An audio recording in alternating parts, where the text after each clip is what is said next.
Testing 1, 2, 3. Welcome back to another episode of Talking with F podcast. Got many interesting topics to talk about today. A lot of shit to chat. A lot of things going on in the world. Let's start off by what's been going on in the UK, United Kingdom.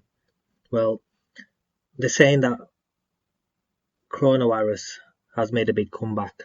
It slowed down when they had a national lockdown, and now it's making a comeback. And the government are like, okay, we're not gonna shut down the whole of the UK. We're gonna start putting restrictions on certain parts of the country. So what they came out with was a tier system. So tier 1, tier 2, tier 3. Tier 1 is medium, tier 2 is high, and tier 3 is very high. And it all come with different kinds of restrictions, different kinds of things you can do and things you can't do. And what they were doing is they were putting a lot of the north of the UK, which is like Manchester, Lancashire, West Yorkshire, all under those high restrictions, whilst keeping the south on not that high restrictions. And there's been a lot of pushback from this, like especially in Manchester. They've tried to put that in the highest form of lockdown, and the mayor's come out and he's like, nah, you guys can't fucking do this. And I got a rating for him, to be honest. Like, he came out and he was like, no, the government's like, they're going to put us in full lockdown, and because of this, and understandably, Manchester, like any area that's on full lockdown, people in the service industry, in the catering industry, they're going to lose a lot of money, they're going to lose jobs, it's going to fuck up. And the mayor of Manchester gave some kind of pushback, and he was trending on Twitter as well. That was the funniest thing, like everyone was calling him the King of the North. And if you don't get that reference, it's got to do with Game of Thrones. And if you haven't seen Game of Thrones, well, just fucking watch it, because I ain't gonna explain 8-9 seasons of a TV show to you, man. You just need to watch it. But they were congratulating him for giving Boris Johnson the pushback, and saying that he's not going to close Manchester down. He's not going to put it on the highest level of lockdown until he gets some kind of agreement from the government that the government's going to help him. So it's really interesting, and I hope to see, like, the mayor of Manchester has done this, but I hope to see many more areas do this as well, because they can't just fucking treat one part of the UK like it's some kind of bullshit, i.e. the north, and treat the south like it only matters. It's not the way it goes, man. And at the end of the day, I do understand that a lot of people get coronavirus, and people do die from coronavirus, and these lockdowns in a way can help, but ideally, all right, lockdown, yeah, it's going to help save a few lives. But what about all those people who are going to be under lockdown for months and months, who are going to lose jobs, mental illnesses, commit suicide, fuck up their whole lives? Have they ever thought about that, and what kind of lasting effects that will have on people's mental health? So it's got to be a very, very fine balance, man. And at the end of the day, they need to follow other countries that have done it really well, like South Korea. South Korea has done a really good job of controlling the virus. Like, their death rates are low, people catching it over there are low as well. Like, they need to follow them. Like, they've got some scientists who just sprout bullshit. They got governments who are just all about policies and trying to get the most points for their next election. So at the end of the day, it doesn't matter. Like, they don't, in my opinion, I don't think they really care for what happens in the UK, as long as they're living in their big ass mansions, drinking a little bit of champagne and wine, and just fucking putting their feet up in front of a firewood and watching Downton Abbey. And there's nothing wrong with Downton Abbey. Like, I like Downton Abbey, yeah, but I'm just saying, like, they're protected. They've got the best healthcare. They've got, their jobs are secure as well. Like, they're getting paid regardless of anything. They're not losing any money. They're not taking any pay cuts. The people who are taking the pay cuts are the middle to lower class people. They did a survey, and they were like, the rich are literally getting much richer. Like, they're making billions of pounds in this, economic downfall of a time. People like Jeff Bezos and other service industry owners, they're making a ton of fucking money. Like, they're making profit in this kind of economic condition, in this kind of pandemic, and it's the middle and the lower class, the people who work for restaurants, for pubs, for shisha cafes, any service generated activity. Is people like that who are losing their jobs. When they lose their job, they got no money to pay rent, the gas, electricity bill, and then after that, what are they meant to do? Like, what are they meant to do? You know, there's only so long that the government's going to support them. Then after that, you know, it's fucked. They'll lose a sense of work. You know, has the government ever thought of this? That, you know, they're going to put people on lockdown, and because people are on lockdown, they're going to fucking get used to doing fuck all. Like, people can legitimately get lazy. That's a real thing. Like, me personally, like, I'll if I ever take like more than a few weeks off gym, I'll get fucking lazy. I'll be sat at home and I'll be thinking, okay, yeah, I should go gym. It'll be like a Monday, and I'll be like, okay, I should go gym. It's been a few weeks, you know. I need to lose my, you know, my fat, my belly, my little beer belly. I need to lose it. And then what's the next thing that happens? Monday comes and goes. Tuesday, I'm like, okay, yeah, come on, it's Tuesday today. I can make a start. Tuesday goes, Wednesday, and then in my head I'm like, oh, it's fucking midweek. I should have gone on Monday. I'll leave it till next week. And that's like a continuous cycle. And if you think that only happens to people who go to gyms, you're highly mistaken. It happens to people who work as well. If people are going to be sat at home doing fuck all, getting paid for the government for the next God knows how many months, when that support cuts off and everything opens up again, are people really going to want to, you know, want to go back to work? Are they going to be, you know, are they going to suffer from any, you know, backlashes from that? Are they going to have some kind of unknown conditions that are going to affect them?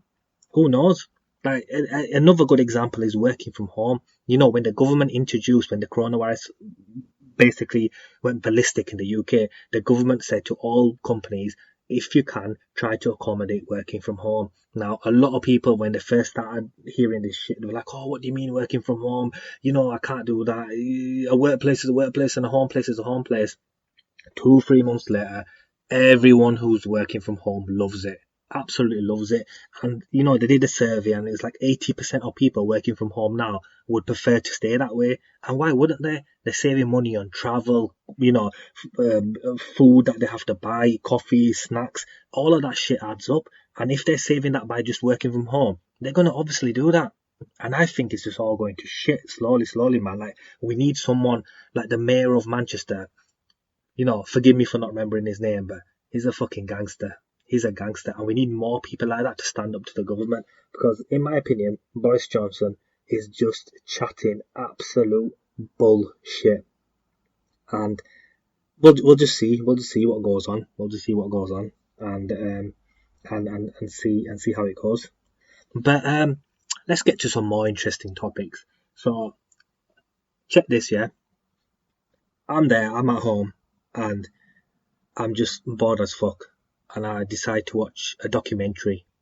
It's on Netflix, and the documentary is by David Attenborough on Netflix. It's about the world, and I didn't know this, but he's like 98 years old, and he's still fucking going out there into the woods and into the jungles and fucking meeting animals and, you know, doing all kind of lifestyle. Like, I see 98-year-olds, yeah, not even 98-year-olds, yeah, because they're fucking dead. Like, I see people in their 80s, their 70s, yeah, and they be struggling to walk, they be struggling to do fuck all. And here's this guy, David Attenborough, 98 years old, yeah, just fucking fit as a fiddle, moving about, doing whatever he wants. And it got me thinking, like, you know, he's spent most of his life in the jungle. And what if, yeah, like in the jungle, he ate some kind of plants that fucking, you know, made his life much more longer, like made him, like, gave him some vitality, gave him some kind of immortality. Like, can you pre that? Imagine that, yeah. Like, this guy, he's got to have eaten, you know, shit from the jungle. He spent like 80 years of his life in the jungle. Yeah, he started doing that kind of shit when he was in his 20s, and now he's 98, and he's still making documentaries about, you know, planet Earth, and visiting all these different regions of Earth, and, you know, just exploring. And he's definitely, trust me, he definitely went into the jungle, and he's probably, you know, chewing on some fucking plant that he thought it was there, and that's giving him some extra life, man. Imagine if it came out, yeah. Imagine if there is some kind of blood works on him and they're like, oh fuck, you got some kind of, you know, you got some kind of protein enzymes in you that show that, you know, it's prolonged your life and this and that. There's got to be something like that, if you think about it. Because all our medications, all our cures come from, you know, come from plants ideally, don't they? They come from plants, or they come from bacteria, different kinds of growths, different kind of sprouts. You know, it all comes from that kind of shit. So at the end of the day, what's to say? Like, why can you not rule out that, you know, there could potentially be some kind of plant out there, or some kind of tree or whatever, some kind of fungus, or even fucking some kind of mushrooms out there that you eat and they add another 10 years onto your life. Like, you might not look like 10 years younger, because he don't look 10 years younger, yeah, he looks fucking old, but they might give you that vitality, they might give you that, they might give you the young body. Like, you can basically do what, a younger person could do. Because believe me, for 98 years old, yeah, the activity he does, and the documentary he makes and the places he goes, fucking, he deserves a clap. At the end of the day, he deserves a clap. But his documentary was really interesting. It was just about the effects that humans are having on the whole world. It was basically that we're basically getting rid of trees, of the jungles, at an astounding rate, and it's going to fuck up the planet. It's going to go to a place where it's going to be irreversible, and where we're basically, we basically need to push back and think smarter, because at the end of the day, if we keep going on the in the direction we're going right now, in the next 50 years, it's going to be a whole lot of fuckery. It's going to be a whole lot of problems for the next generation. And I'm in my late 20s, so God willing, I might still be alive back then. I might be, might not, but even if I am, fuck knows what is going to be happening. But then it does give some positives as well, because all you ever hear on the news, or when you sometimes go on Twitter or Instagram, it's all negatives. Oh, the world's going down, greenhouse gases, global warming, this and that, CO2 gases, we need to stop doing this, we need to stop doing that. But at the end of the day, we've got to also look at the fact that we're innovating all the time, the technology we get all the time. Now, go 15 years back here, 15, 20 years back here, if you gave someone an iPhone, they'd fucking think it's magic. Can you imagine that? 20 years back here, give someone an iPhone, something that you can call on, record on, FaceTime, text message, do all the kind of shit you can do on an iPhone. That just shows you the amount of progress we've made in 20 years. Who's to say in another 20 years we don't come out with something else, that helps the world, that basically makes it a much, much more greener, safer place, that reverses global warming? Who's to say it doesn't happen? So, I do agree to a certain extent that we should be paying attention to the world, and we should be reducing our global footprint and being careful of the resources we use from the earth. We need to reduce the resources like coal, oil, gas, and all that kind of shit. We need to cut down on that. We need to go to more renewable sources. But who's to say in the next 10-15 years that they come out with some new technology? Like, I was reading an article, and they were basically saying like the main fuckery is the CO2 gases in the atmosphere. That's what's fucking up the whole world, warming it up much more, causing all these kind of floods, basically making the ice caps melt away, and making the sea level rise as well. But I was reading this article where they were saying that in the next couple of years, they're trying to develop a machine that will literally suck CO2 out of the air, out of the atmosphere, and basically convert it into energy that we can use. Deep, that. How mad is that? So yeah, so it's understandable that a lot of people get shit scared of global warming, and it's this like big thing, like, oh fuck, we gotta do it quickly, we gotta do it.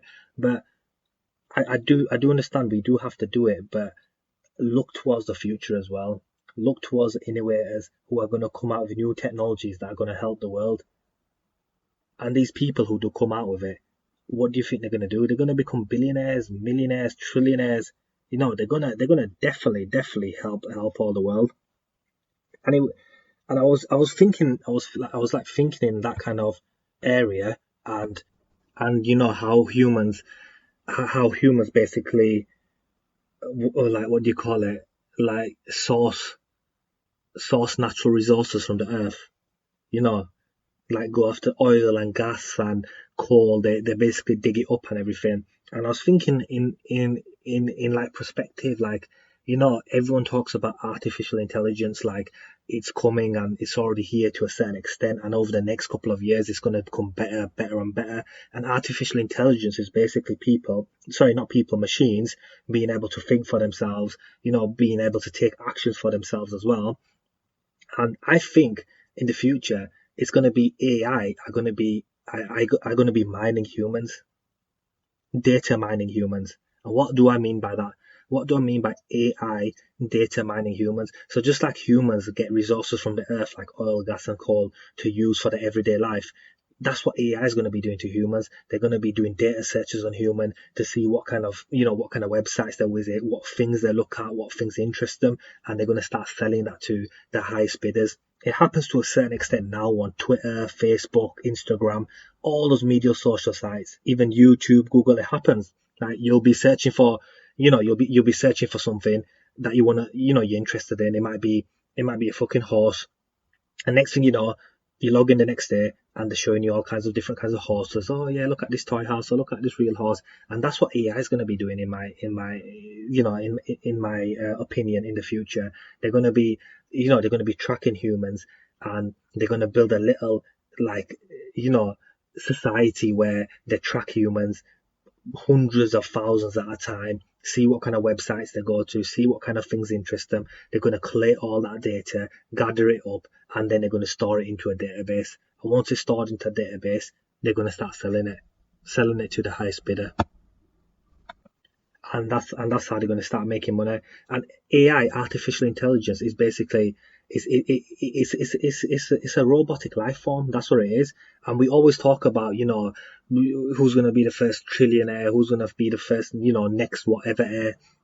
Who's to say it's going to be human? How do we know it's not going to be a machine? How do we know that machines, they're going to have their own conscience, they're going to be able to think for themselves? How do we know they're not going to create their own company, data mine humans, sell that information to, these advertising sites, these companies that can advertise, certain specific things to them and make money off them? Like, I wouldn't be surprised if in the next 20, 30 years, the first, 100 million trillionaire that we ever get is some fucking robot called Dave. Can you imagine that? Like, we're all thinking it's going to be Jeff Bezos or some next kind of fucking, person, human being, and it comes out to be a robot. That's the richest thing, not person, thing in existence.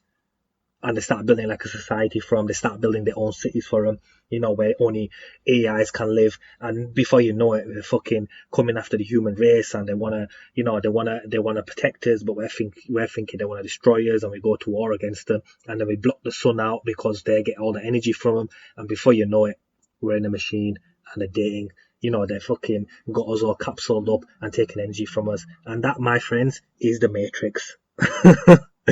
Yeah, the last bit of the plot was Matrix, but I might have gone a little bit off topic there, but I seriously think that's what AI is going to be doing. They're going to be resourcing humans. They're going to be mining humans for data, and that's how they're going to make money.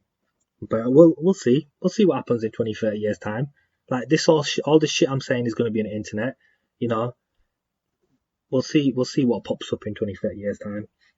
But in some music beef, let's say, in the UK, there's been a little bit of Chipmunk and Stormzy beef, two well-known rappers from the UK. Stormzy is a little bit more mainstream, so a lot more people would know who he is. But apparently there was a video leaked online where Stormzy and a few of his guys in a Lamborghini Urus, how bait is that, went to Chip's house to try to get him. And he got police called on it. Well, someone, Chipmunk said it wasn't him, but someone called police on Stormzy, so he had to leave. And before you know it, Chipmunk goes and makes a diss track, and it's on YouTube. It was trending for a few days. It's on like 2.5 million views right now. It's actually quite a decent diss track, and it's been a week now, and Stormzy hasn't replied. A lot of people are calling him a pussy, a lot of people are calling him smart. It's like a split opinion. People are saying, oh yeah, he ain't going back for Chipmunk because he's scared he'll get outbarred and he'll get embarrassed, this and that.